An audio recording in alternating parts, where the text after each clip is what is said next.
Welcome to the NPTEL course on Introduction to World Literature. So, in this lecture we will be taking a look at Franz Kafka, the German writer, and especially his work called Metamorphosis, which is a short story or novella.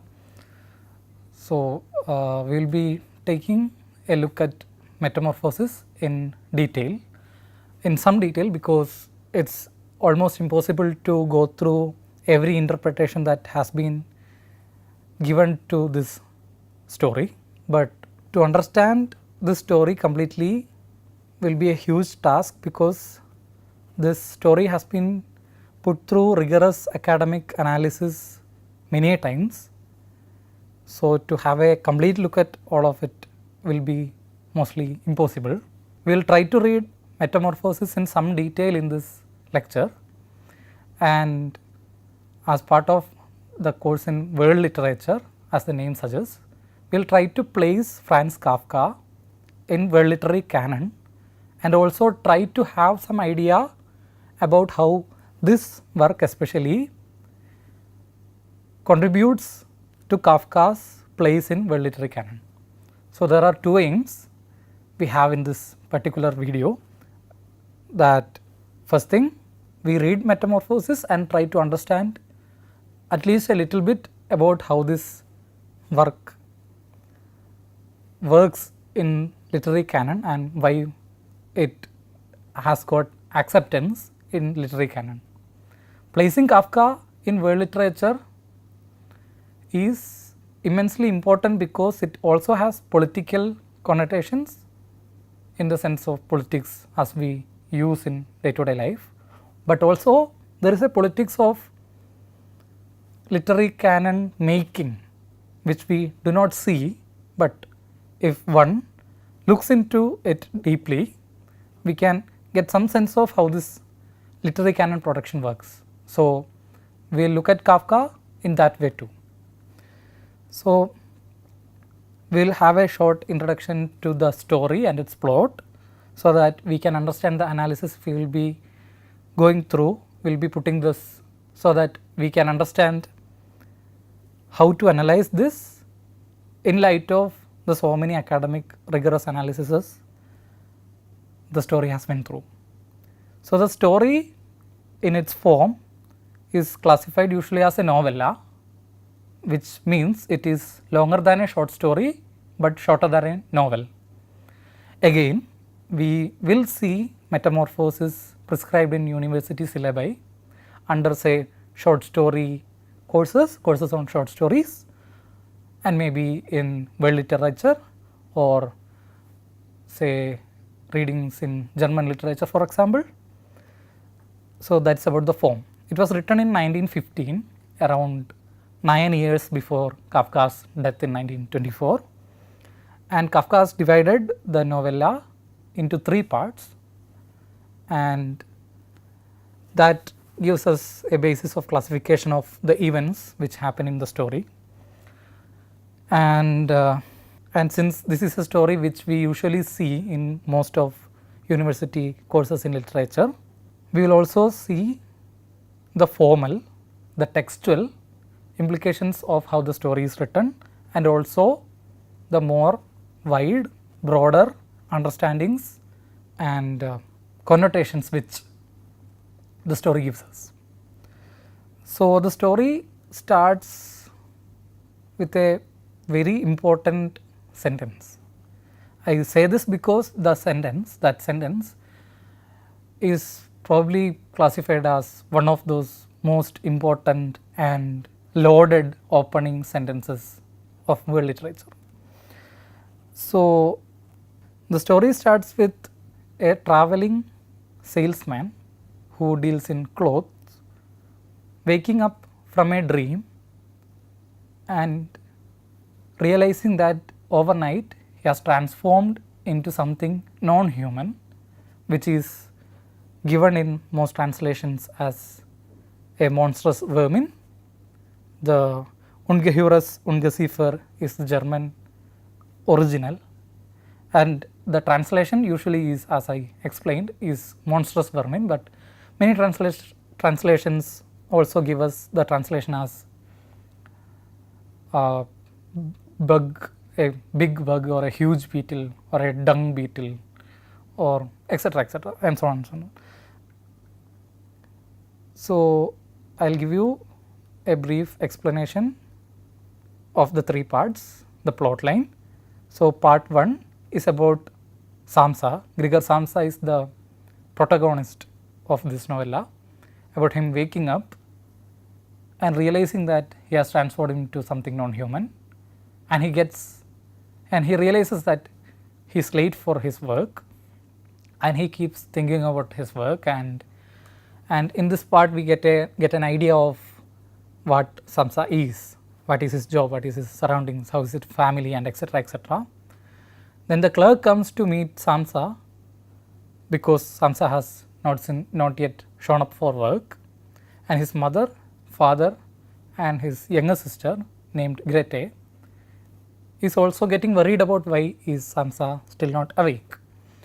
So, the clerk comes, knocks on his door, there is no reply, and Samsa, because he feels that he has a responsibility to show up for work, opens the door, and seeing his monstrous form, as Kafka puts it,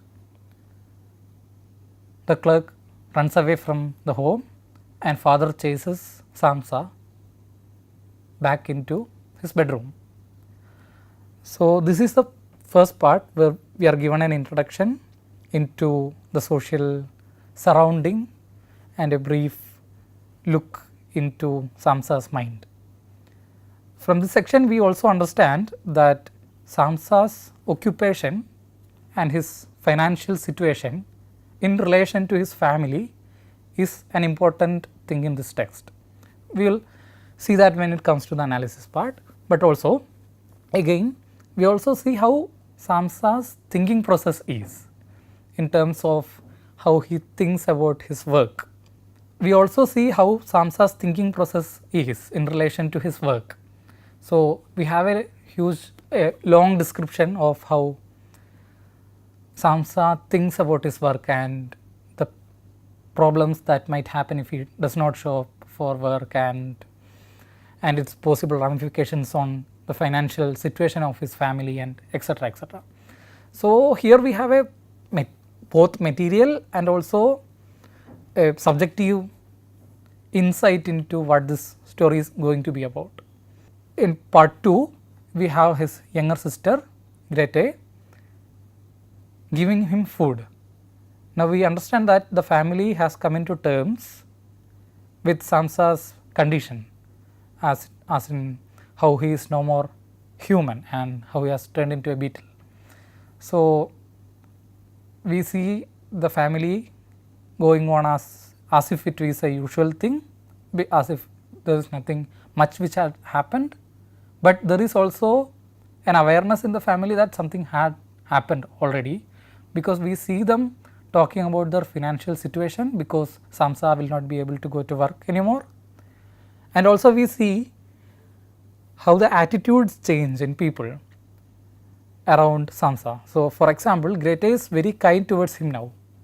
She offers him food, and she even understands that Samsa, because of his bug characteristics now, does not like fresh food, and instead starts giving him rotten food, which Samsa with very much of interest.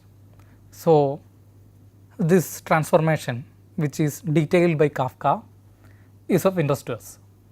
And we also see how Samsa's thought processes change because of his material transformation. So, he is no more human in his appearance, and so we have how this physical transformation, physical metamorphosis plays in his mind and how his thought process had changed. So, we see that Samsa had fallen into deep depression because of his condition, and he also is aware of how the family around him is changing.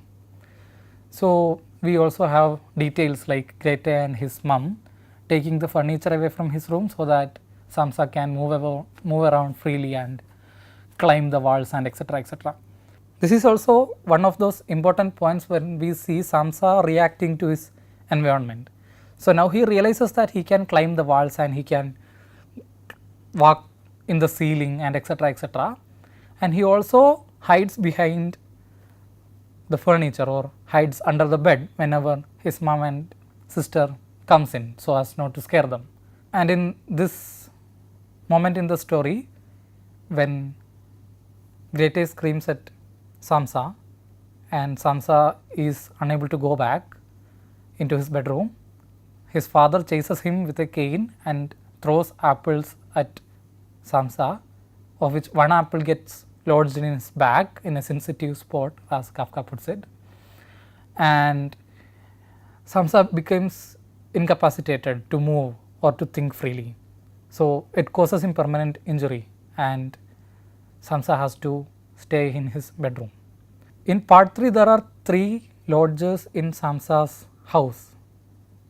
So since Samsa is not able to go to work, his father, mother and sister had taken up some work, and also to supplement their incomes, they have invited 3 lodgers who stays in the Samsa house. And the 3 lodgers scene is very important, because it is in the 3 lodgers scene that we see how much Samsa cares about his sister. So the 3 lodgers are sitting and dining, and Grete is playing violin for them, and Samsa, moved by this music, goes into the dining hall to listen to the music, and the 3 lodgers see him, get scared and threatens Samsa's father that they will leave the house because of this monstrous vermin staying at this house. And then Grete tells her parents that they need to get rid of Samsa somehow, because he is making it tough for the rest of the family to live.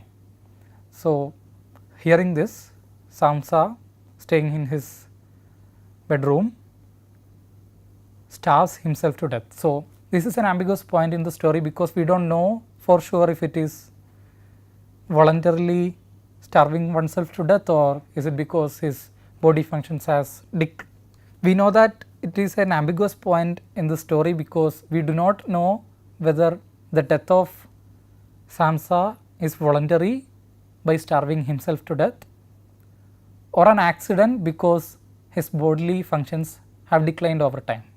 This is a very beautifully written part of the work. So we can see Kafka's craft at its maybe best, because few of these sentences in which Kafka describes Samsa's death is quite beautiful. And then we see the family taking a trip outside the home because of the sudden freedom they can afford, because Samsa is dead. And the story ends with the parents realizing Grete has matured into a young woman and it's time to find a husband for her.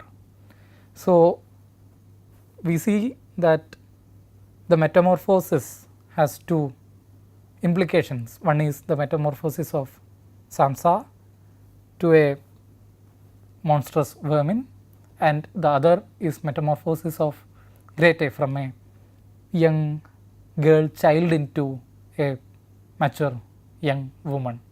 This is the basic plot of the story, which is given as a basic pair outline to you, but one should read the entire text to understand how Kafka portrays this, and also reading the original is important, because only by reading the original we have a feeling about how the text flows, to get a feeling of the texture. That is important. So this is a basic plot line which will come handy when you are trying to understand the text, but it is imperative that one should read the original too. So this is the beginning sentence of this work. So there are so many translations available of the same work, but certain translations are more poetic in a sense. I find this translation interesting to read, and so this is how the story begins, the first sentence. I have isolated the first sentence and put it on the screen so that we can understand the force with which Kafka launches this story.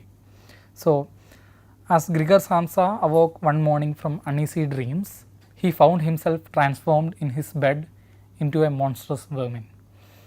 So, if we were to think about this particular sentence, we see that the monstrous vermin comes in the end, and there are so many things going on in this one single sentence alone, because we see that he is waking up from sleep. This part will be important to us later, and also he had uneasy dreams, and he has transformed or metamorphosized into a monstrous vermin, a non-human entity. So, this is to show how Kafka had crafted the beginning of the story by giving us a very powerful hook into the story, and this sentence works as a single point in the story where you can see almost all connotations that the story give are concentrated.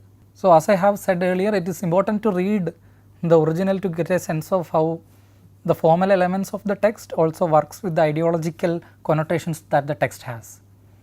Now, we will have a brief look at Kafka's biography, because it is important to understand how Kafka lived and the context in which Kafka lived to supplement whatever the text alone offers us.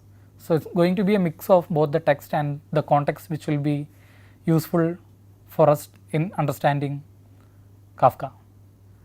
So, he was born in Prague in the Kingdom of Bohemia, Austria-Hungary in 1883, and he was born into a German speaking Jewish family.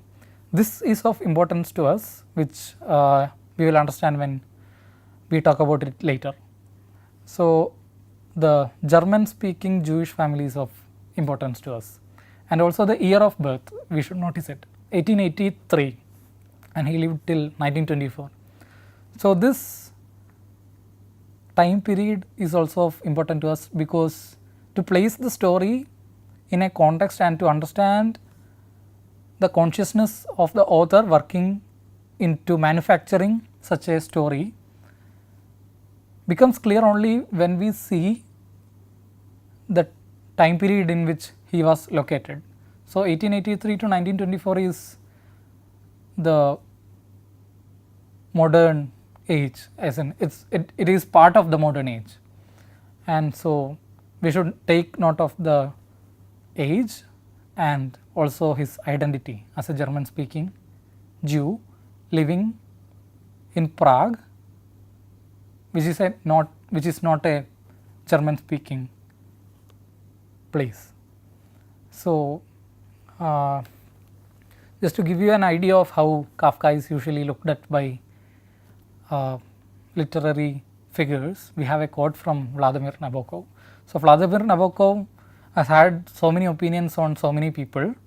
So, it is very interesting to note what he has to say about Kafka.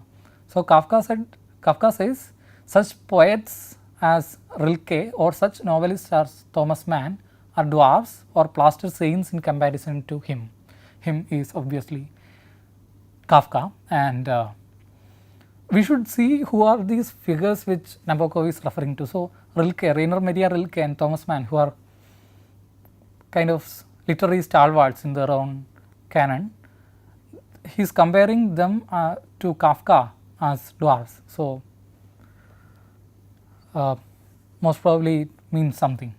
And where do we place Kafka? 20th century modernism. So, 20th century modernism, as we have seen from 1883 to 1924. So, these three words here, 20th century modernism. So, this is quite important in understanding Kafka, because 20th century modernism means a lot, as in modernism entails so many movements which happened, and it is an entire world view in which we are trying to place Kafka. So, it is important to keep in mind the connotations these words have, as in modernism.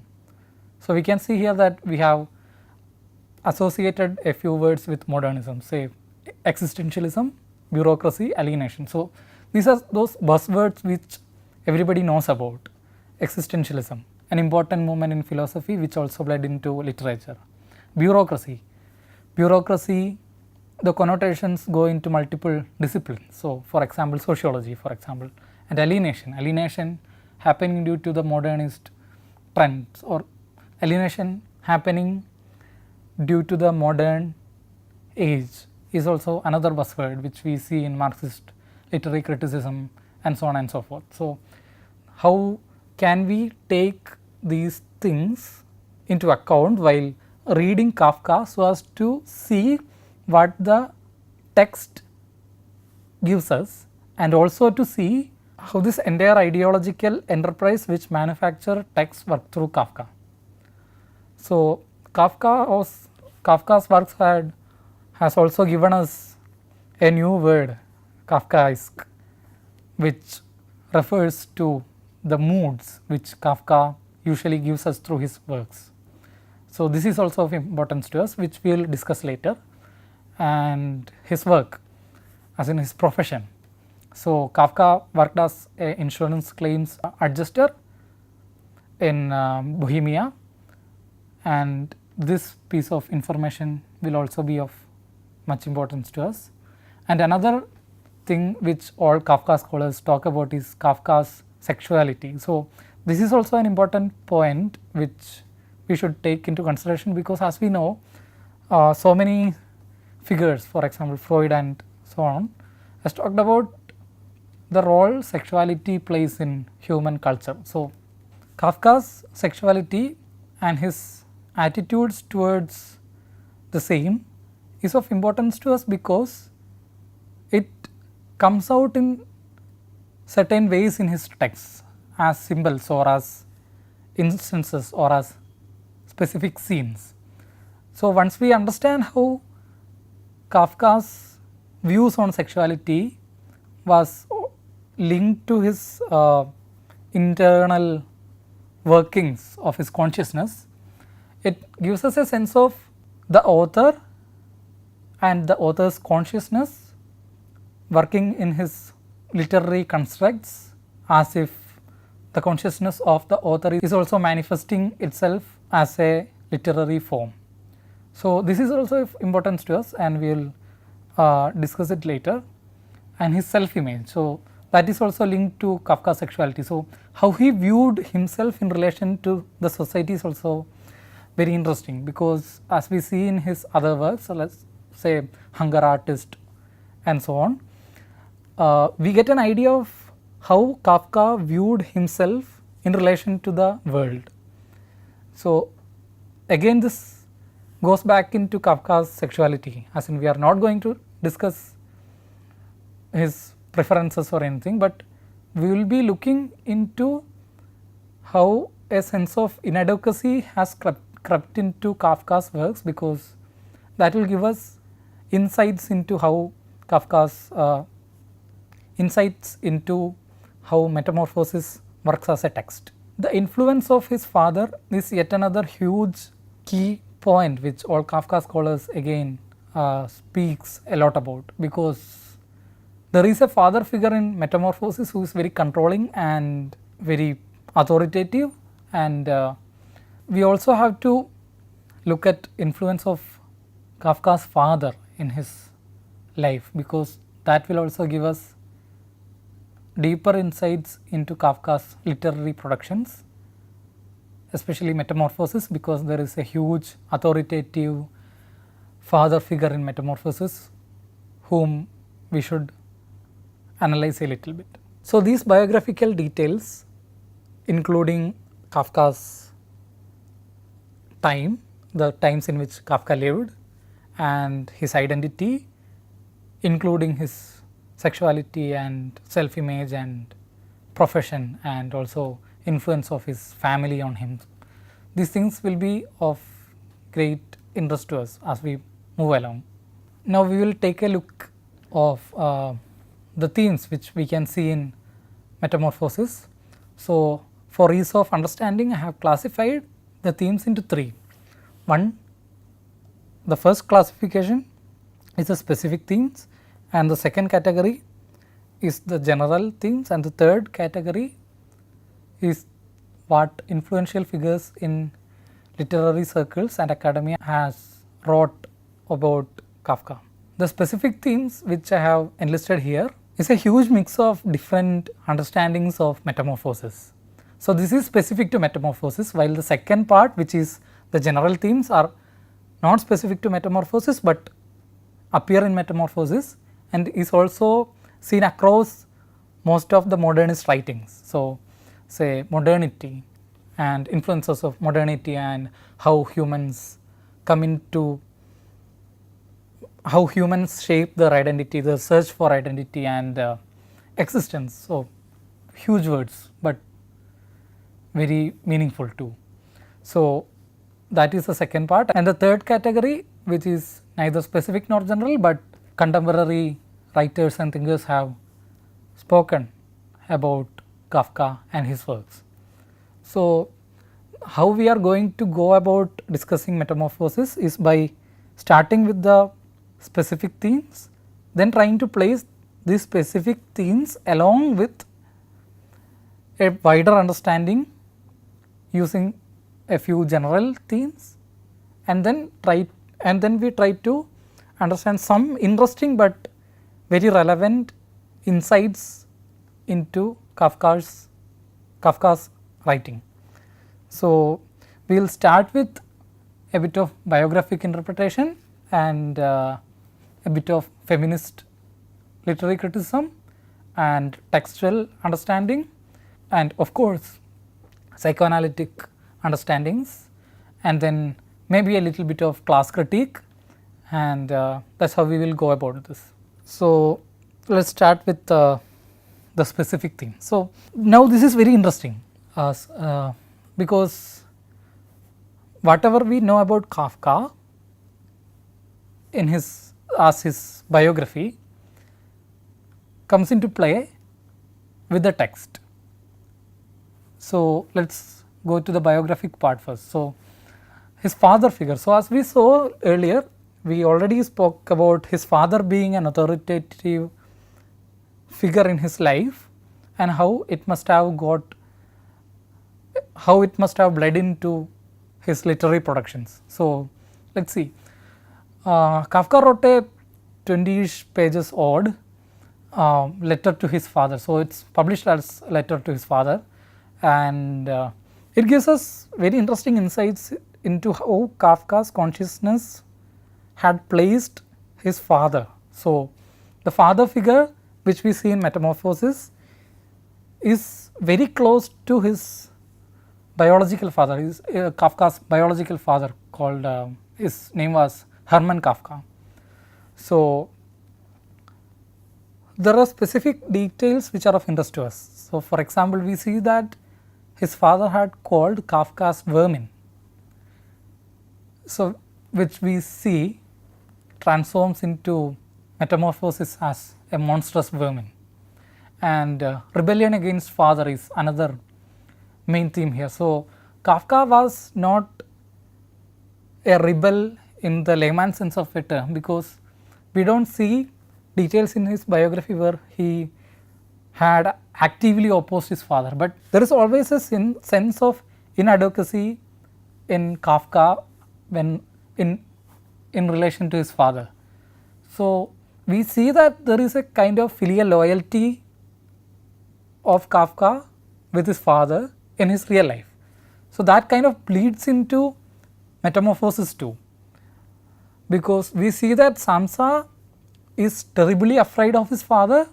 This must have bled into his literary productions too, because we see in Metamorphosis that the father figure, while being very authoritative and cruel to Samsa, in Samsa's mind the father is always a veneered figure. He is placed in a pedestal, not to be touched, not to be opposed. So, this also is very tightly related to a psychoanalytic understanding of Metamorphosis, but we see that the father figure has played a lot of influence in his real life, and it has bled into how he wrote Metamorphosis and how he understand Metamorphosis. The professional life is also very important. So, Kafka's professional life was as a insurance clerk in a huge firm, and Kafka was not very impressed with his work because he always thought, as we can see from his letters and diaries, that he always had a problem adapting into his work life. As we can easily see from his letters and diaries, Kafka always had a problem adjusting to his professional life because he thought that his professional life is thieving from himself the time he could have invested writing. So, there is that issue, and also the profession is very interesting because he was as a clerk, this is removed from any active process of producing something. He is a clerk, he is a cog in a machine who is easily exchangeable, as in the clerk does not have a face, it is faceless, because if not for Kafka, somebody else could have been in his place. So, there is also always a feeling of being nothing here. So, we can extend that as an example of alienation in modern ages. So, the professional life is also of very much importance, and the profession again is of importance because the clerk is a cog in a huge system called bureaucracy. So, bureaucracy is tightly linked into modernity, is again tightly linked into rationalization and treating people as expendable and also as replaceable. So, there is a link between the historical time and Kafka. So, we can see that in work here.